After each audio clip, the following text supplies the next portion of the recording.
much income am I going to need in retirement? I'm Glenda Jensen, founder of Jensen Financial Group. At the end of this video, hopefully you'll get to take home a few different ideas and concepts to a very popular question that financial advisors such as myself get. So there's a lot of moving parts when it comes to answering these kinds of questions. So the first thing I'm going to ask you, does anybody have a crystal ball? Because if you do, you need to call my office, set an appointment, and we need to talk. Okay. Unfortunately, most of us don't. So we're just going to wing it here and go by, 13, 14 years of experience on my end. But a lot of it, it's just common sense. Okay. So there's a lot of moving parts when we retire. First of all, when will we retire? So many people retire, they weren't even planning on retiring. There was a downsizing in the company or something, or you got too smart for your britches and they can't afford you anymore. So whatever the case may be, you may not be working anymore. How much money will you need to spend in retirement? And here's the one thing that nobody really has the best answer for. How long will I live? Seriously? I'm still waiting on the crystal ball. Okay, so, we've all known over this last couple of years, this pandemic has forced us to live our lives a little bit differently. This is a journey that we're on. So, like the song says, don't ever stop believing. Just try to get some good advice now and then. So, let me break this down. There's basically two categories when it comes to planning for retirement. There's the need, and by that we use paychecks to take care of. And then the second one is the wants. What do I want? And we call that money a playcheck. Okay, so you kind of get the difference there.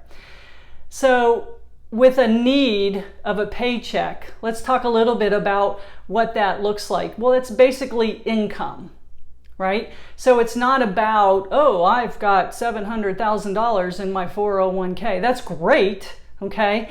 But we don't know exactly how it's invested and if you're going to outlive the distributions. What if the market crashes right after you start retirement? That could kind of really blow a hole in the whole retirement plan. So we need to understand a little about how that works. So when we talk about income, Social Security is the one that comes to mind first, right? Unfortunately, Social Security is never going to be your sole source of income for you to live comfortably in retirement. It's not designed that way. Some of you may have a pension. If you do, good for you. You don't see these very often anymore. So if you have one, that's awesome. That's a paycheck that you can count on no matter what's going on in the world.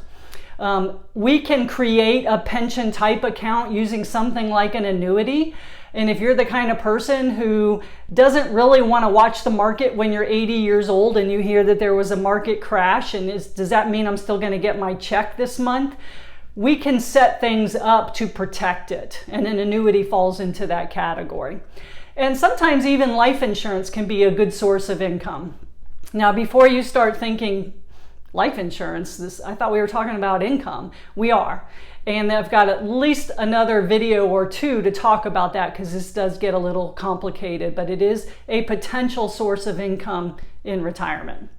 So bottom line is those are the needs that need to be covered. And these are the assets that we use to cover them. I mean, obviously we're talking about, our mortgage, if we still, have one. Maybe you've already paid off your house by now, which is not a bad idea.